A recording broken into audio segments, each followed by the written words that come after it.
All right, guys, let's see here. It looks like everything is going through. I'm live. I haven't gone live with you guys for a while, and we haven't done a joint session, kind of like one of these nice setups where I get to talk to other young leaders, young creators, influencers, and that's what I'm going to do today. Of course, we will record this, post it to IGTV, and get you a recording of it so that you can come back and see it after the fact. My buddy Tim Baxter is going to join us shortly. Tim is a really cool guy. I'll save the intro for when he's completely here with us. I know that we just talked through the joining process because Instagram is a little bit confusing. And as soon as he comes on here, we'll get going. And I want to talk to him as a young, I won't ruin too much here, but he's a young elected official. He and I met through some mutual contacts and some projects that you have actually seen from my side of things. And I want to see what he's up to because right now he is in office. He's holding office. He's a young leader, and he's someone who is now leading during these extremely polarized, tumultuous times. So Tim Baxter is a pretty solid person to hear from. And we'll see. I don't see him in the chat yet, but let me make sure that I didn't miss him. I see a bunch of you guys. Hello. It's good to see you all here. Also, of course, since today's topic is generally going to be young leaders in our current climate, feel free to shoot over questions, to give us some comments. Even if you can't hang around to see the answers right now, if you have a question on your mind, specifically for someone who is holding office right now, which Tim is, you can drop it. I'm going to save this video to IGTV and I will ask it of him. So let's see here. See a bunch of people. Not Tim yet. Let me shoot him a text as well. All right, there we go. So I see you there, Tim. Hopefully you can hear me. And there we go. We've got his request. Kaboom. And I think Tim, if I accidentally denied that, go ahead and shoot the request again, or it might still be connecting. Nope, it's still connecting. There we go. What's up, man? Hey, how are you, Luke? I'm well. How are you? I'm doing well. Hey, the cleaning people that are here an hour and a half late, I think they just showed up. So are you in your office? No, I'm actually hanging out at my parents' house right now.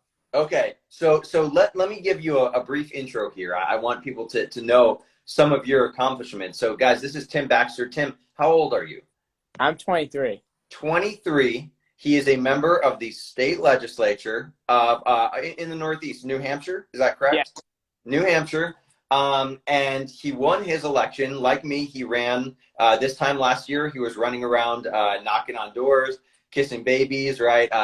Doing what we do, except for his similarities with me end in that he took home the W. He got the win. He's in office now. So tell us a little bit about kind of brief bio and what has it been like entering office amid a big regime change and presidency and COVID and all that. And then we'll dive into some more current events. Yeah, so I'm a small business owner. I'm a landlord. I run a small nonprofit, excuse me, called Second Chances to help people struggling with addiction. And then I'm also a state rep. I graduated in May, decided to run right away. Wanted to make a difference, especially as someone that was young, get involved in our political system. And the clean people are just about to enter. So I'm gonna move outside. Go for it, man. No, that's fun. So I'll talk while you walk. You go ahead and walk outside. Just give me the thumbs up. Give me the thumbs up when you're ready to talk, and I'll talk about you here and all good things. So guys, yeah, Tim and I met last year when I believe Fourth View Media. Yes, I actually no worries. Oh, sorry. Go ahead. You talking to the cleaner? Great. So, Fourth View Media did a little documentary on young individuals running for office, and I believe Tim is featured on that in a few episodes. As am I. And then they were kind of the central point. They were the middlemen for us to meet. Tim, is that about right? Yeah, that's right. I met them in college, and I did some activism work in Yeah. college promoting freedom and liberty. And we just stayed in touch, and they wanted to shadow me, and I said, of course, and we had a grand old time. Uh, Dude, I mean, I loved seeing how these guys were kind of coming up, training young journalists and videographers, and then they liked seeing other young people in their profession and their chosen field of expertise in you and me as campaigners, and then as elected officials, and in your case, as successful elected officials. I mean that's awesome. I love seeing the young network. Tell us a little bit about the experience. I'm guessing hectic.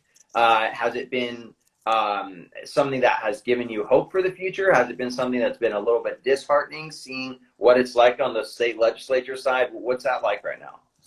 Well, the weirdest thing about the whole process was being sort of normal in the sense that I was meeting people while COVID was going on. Because Yeah, I started May 15th is when I yeah, started. So June, July, July, August, especially, I was out knocking a bunch of doors. So yeah. I was meeting more people maybe than ever in my life. So it was weird. That contrast was really weird. Um, so that was unique. Um, and the biggest thing is just like chopping wood. You have to get up every day. You're making phone calls. You're knocking doors. You're shaking hands. You're speaking at events. So it's just doing that work day in, day out, not giving up. A bunch of people reject you. People will say they don't Sure. like you. You have to get used to that. Um, if you're not okay with that, you're in the wrong industry, I guess. Um, so that, and then once you get in there, seeing how the sausage gets made, um, I haven't been too shocked, but you'd think for New Hampshire, which is a volunteer legislature, it is still pretty swampy, so to speak, even in New Hampshire. So that, it hasn't shocked me, but it was a little bit surprising. Interesting. Interesting. Yeah, man. I like what you said in that campaigning, and I'd assume this carries all over to your service now as a member of the state house. It's kind of like chopping wood. I heard someone say about changing lifestyles the other day on a podcast that these things have to become like brushing your teeth. In that it's not an option anymore. It's not like we're not going to bed and waking up and going, will I brush my teeth today? It's like, no, no, no. I'm tired as a dog. I just got home and I'm going to brush my teeth and then I'm going to go to bed. That's what it has to be like when you're trying to take steps forward in politics or in small business, where it's like, okay, it's not a question of am I going to make calls today? Am I going to knock doors? Am I going to design literature to print out in mass? It's a question of how much can I do? Because just like brushing my teeth, I am going to do it today. Or chopping wood, right? I guess how very northeast of you, up there, chopping wood, stay warm in the winters. Yeah. That's awesome, man. Now let's talk a little bit about some of these COVID passports and how they're affecting and being pitched to your region, and so give us like the reality of them, and then your opinion on them, if you're comfortable giving that as well. Sure. So here in New Hampshire, I'm leading the charge against vaccine passports. So I'm pretty clearly against them. That's a good Um, answer. like, are you comfortable giving your opinion? Like some of my local newspapers, I'll send them like op-eds all the time. They won't let me in. Mhm. The day after the first committee hearing about my legislation, I was in like 10 newspaper articles. Yeah, yeah. So uh, everyone kind of knows where I stand at this point. It's all over my Facebook. I've been on podcasts. But I think vaccine passports, we're talking about basically segregating people into two groups, where one group discriminates against the other group because they make different medical choices than Mm, them. And I think that's something that the vast majority of people disagree with. We're talking about discriminating against people for things like flying, traveling, trying to get a job, even something as simple as going to the grocery store. yeah. And, we really have a decision to make. Like, are we going to be a group are we going to be a society that embraces sort of a medical caste system, or are we going to be a society that embraces freedom? And that's really a choice that we have to make. So I'm pushing hard here in New Hampshire to ban vaccine passports. I love that, man. I think that's so well said. And here's a question I have that I don't think we'll be able to give a definitive answer to, but it's a question about motive. My theory is that a lot of this stuff that we see through 2020 and 2021 is motivated by a desire to divide the people and to divide and conquer the people, to keep us kind of distracted and warring among ourselves so that we can have these little subgroups that are easier to control. And I'll give you a few examples, right? I mean, the vaccine passport being a violation of medical privacy is one of them. Whether or not you have a black square posted on your social media is one of them. It's either you're a good person or you're not a good person. Either you're a vaccinated person or you're someone who doesn't care about other people. Either you wear masks or you're someone who hates science and hates safety, right? It's all of these physical, visual indicators to say, are you party A or party B? And I think that's intentional. I think it's meant to be a public statement of who you are and where you stand. Do you have concerns about that for American societies and for your district as a whole? Yeah, it's an interesting point you're making, and I think to some degree it's just people want to be able to do something to feel like they're doing something because when Yeah, such a terrible thing is going on, uh, it's like how are we making ourselves safe? So like yeah, a mask is an example of that. Does the mask help? Maybe it helps very marginally, but it's virtually not doing anything. Let's be honest. Um, but I think it makes people feel a lot safer. yeah. I think the vaccine, you look at the data, is more effective than mask at stopping COVID. But then there's the whole question of the long-term effects and what that may or may not be. We really don't know yet. But people should have the choice if they want to take it or not. I love that, man. I love that take. I think it's hard to argue against. And I see someone says, way to be, Tim. I agree. I mean, it's difficult to argue against. The only argument That's my man, Mize. Sorry to cut you off. What's up, that Mize? nice. I love having people who have your back and those faithful supporters. But it's one of those things. The only argument against it that we're going to hear, which is really very surface level and shallow, is, oh, okay, so you don't care about other people's safety. So you don't care that someone might catch the sickness because unvaccinated people who don't have passports proving they're vaccinated are spreading it. My argument against that is, number one, it's a fundamental difference on whether our personal health and safety is our responsibility or big daddy government's. And I think it's clear where you come down on that. Yeah. And number two, I think that it's a dangerous statement, and it raises the question: where do we draw the line? Because there are a lot of dangerous things that we do that technically raise the level of daily danger for other people, but they're our freedom to do them. What are your thoughts on that? Do you have other thoughts? Do you agree, disagree?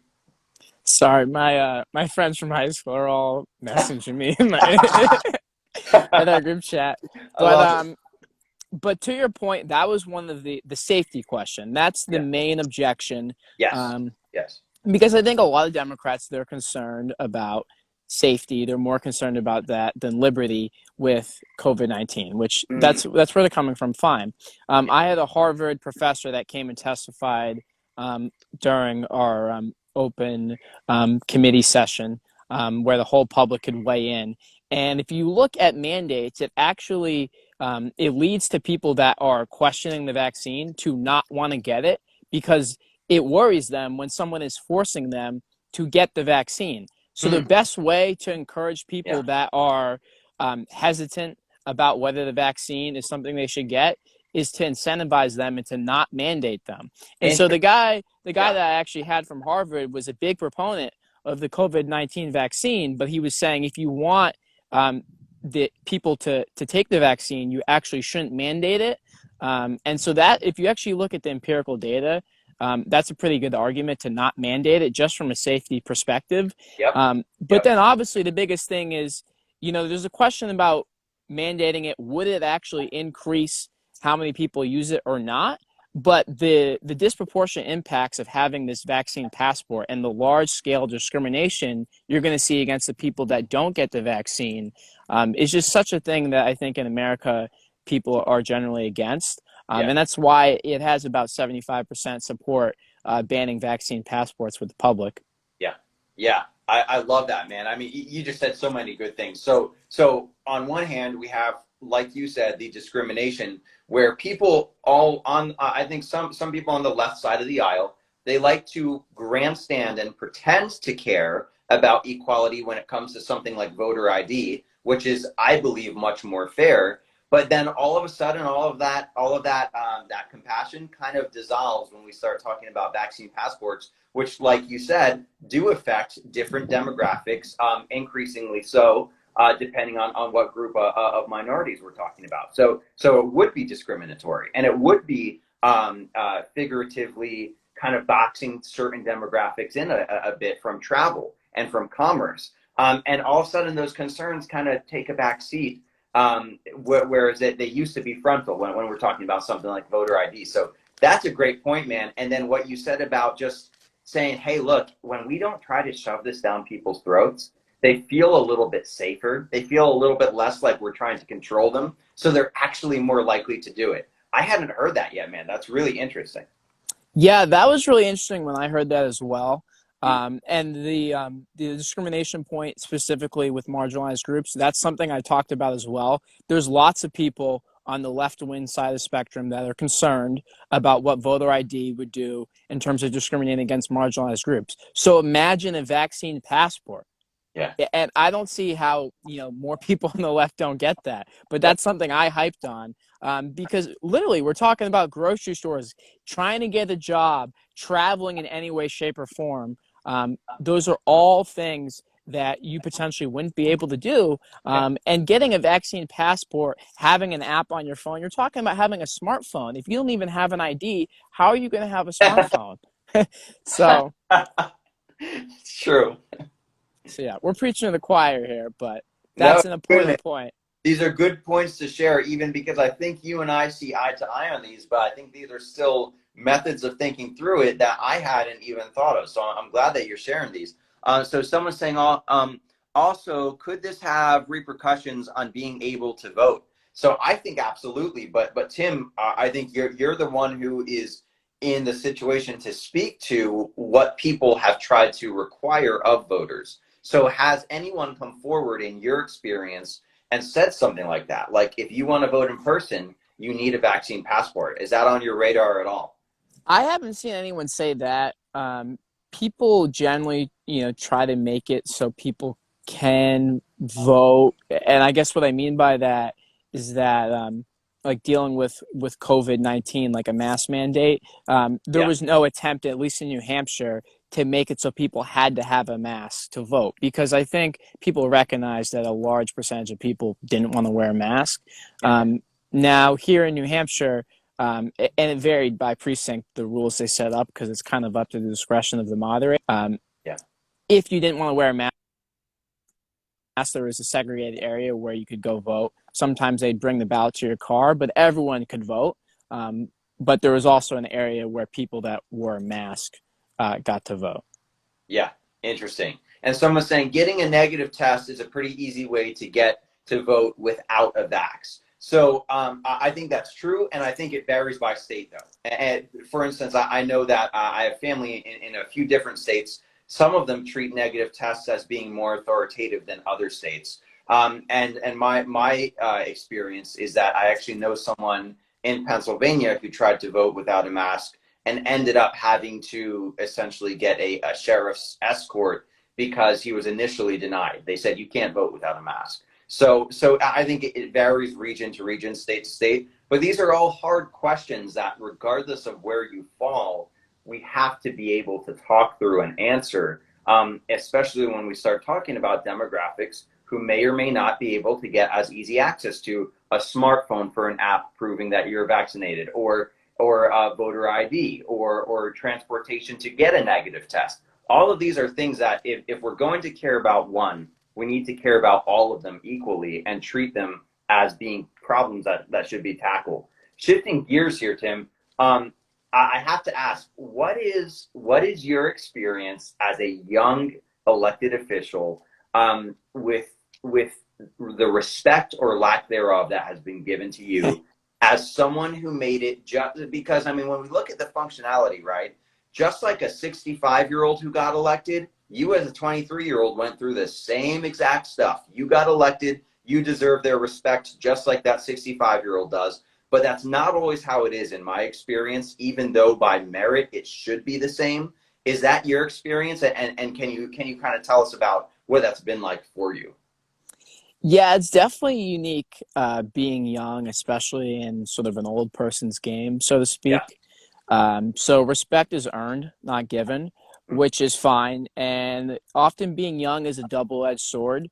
A lot of people recognize that we need more young people in politics, but they want to make sure that you are competent or qualified or have enough experience.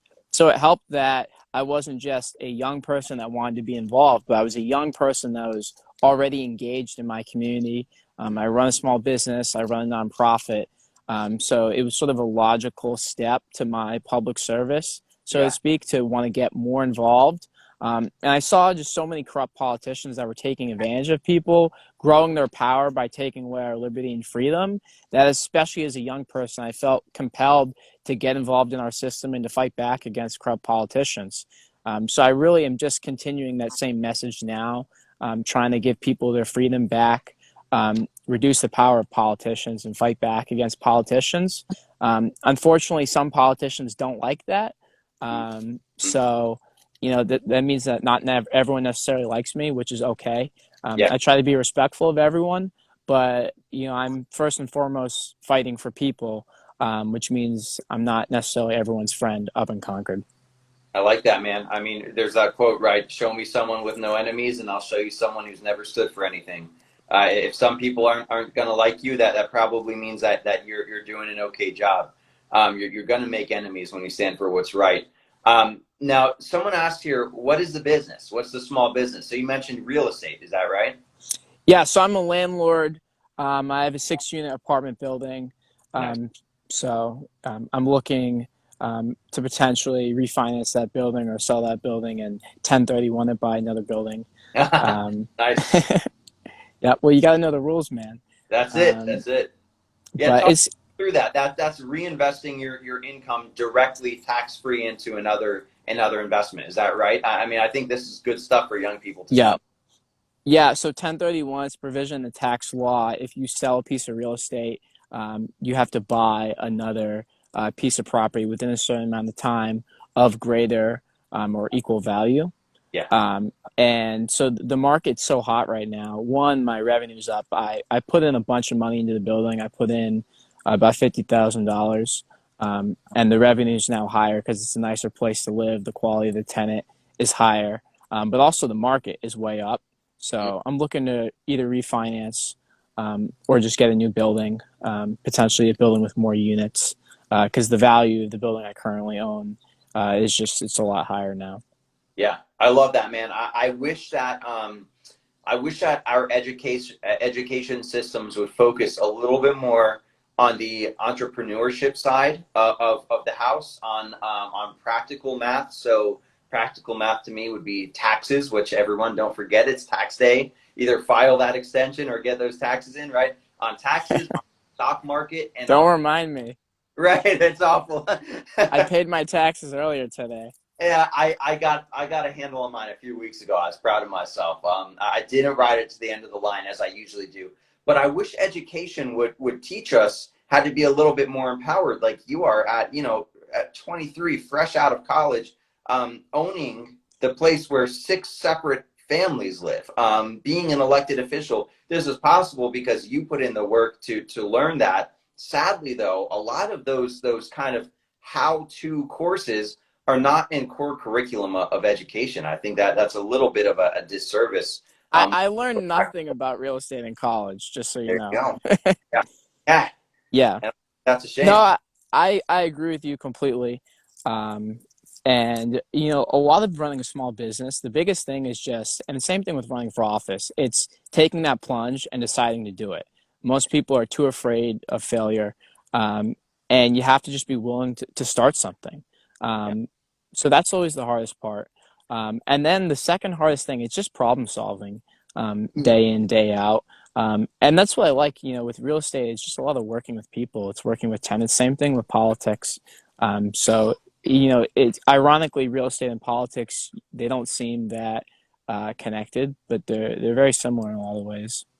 Interesting take, man. I love that.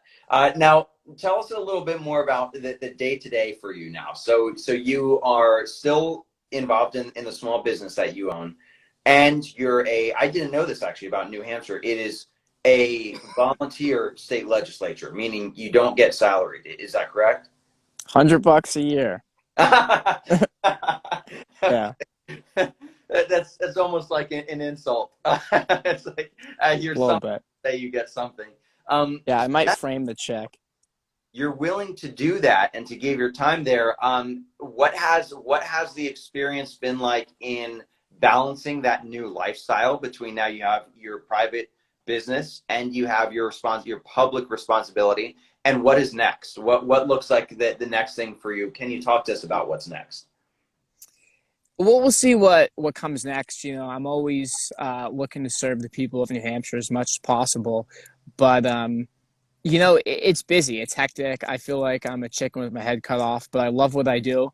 I love my business, my nonprofit, being able to give back, and serving the people of New Hampshire as well. So I'm just going to keep fighting for the people of New Hampshire. I've been working on tax cuts in the Ways and Means Committee. I've been fighting on this vaccine passport issue now. I have some other legislation that I co-sponsored that I've been working on as well. So I'm just going to keep doing what I'm doing. I love that, man.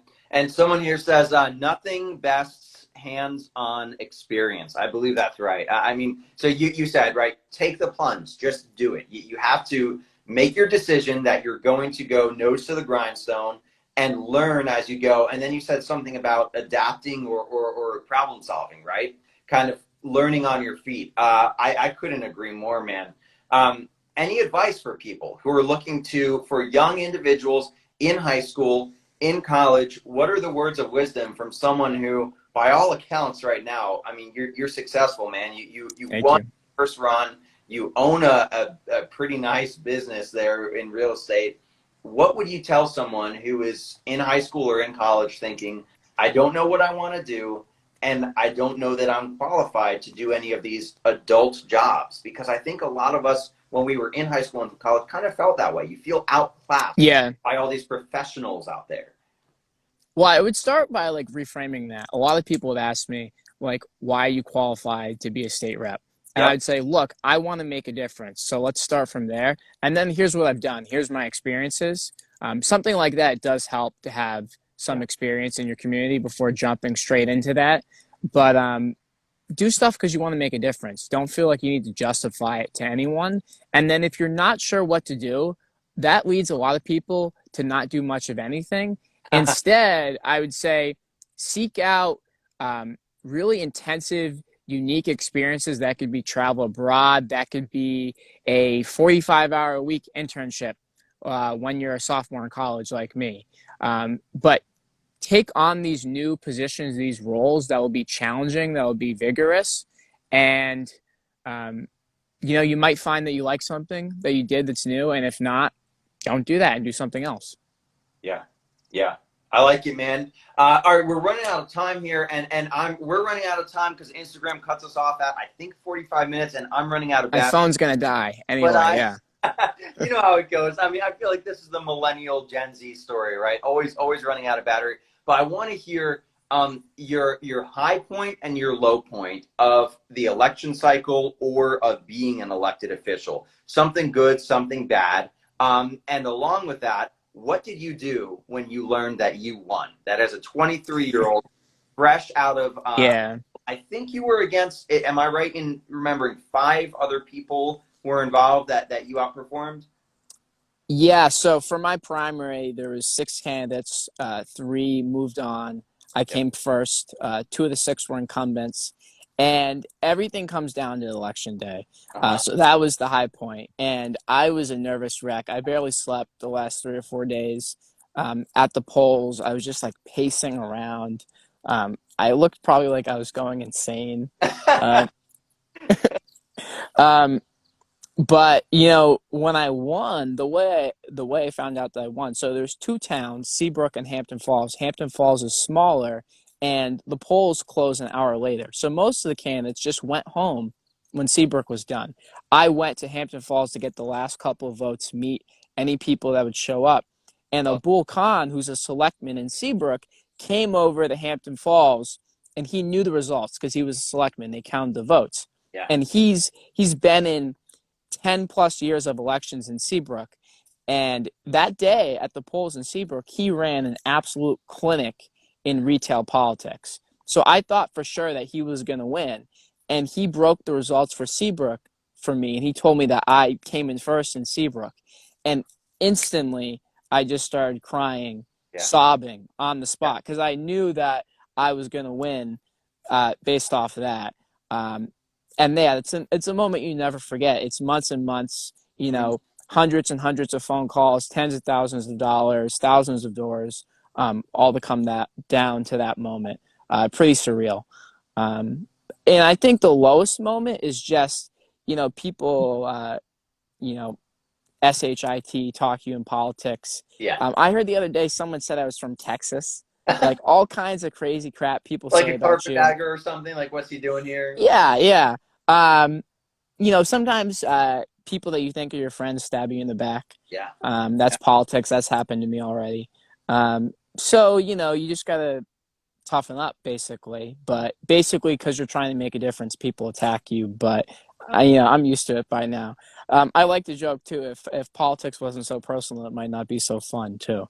I think that's true, man. I think it might not be so fun, and you might also lose a little bit of that kind of elimination factor that says, like, only people who really want it are going to be here, right? It's just like a sports team where there are cuts, where it's like, yeah, it kind of sucks that there are cuts and that not everybody can live out their dream, but that's what makes it so special at the same time, where it's like, all right, but the people who really want to, bleed and sweat for this, they're the ones who are going to be here. Some people say they're proud of you, and you say thanks. Nice. There we go. Love you.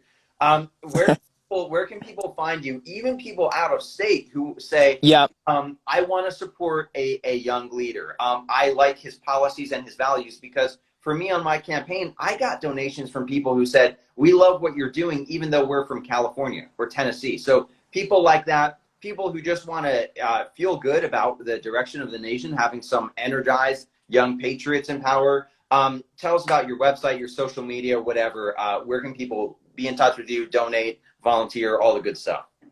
Yeah, so my website's Baxter for nh.com, Yeah. and you can read more about me. You can sign up for my email list there. You can donate as well. And then facebook.com/Tim Baxter 603. That's facebook.com/Tim Baxter 603. You can keep up to date with what I'm doing. You can sign my petition on vaccine passports to stop vaccine passports in New Hampshire. And we're trying to build up grassroots support. We have over 1,000 people that have signed that petition now. And essentially with that, people are saying we're sick and tired of corrupt politicians telling us which of our rights we're going to be allowed to keep. Mm. So we're fighting back now here in New Hampshire. And if you agree with me, please stand with me and sign that petition. And that's facebook.com/Tim Baxter 603. I love that, guys. Check out that petition if you agree with it, as I do. Man, sign that up.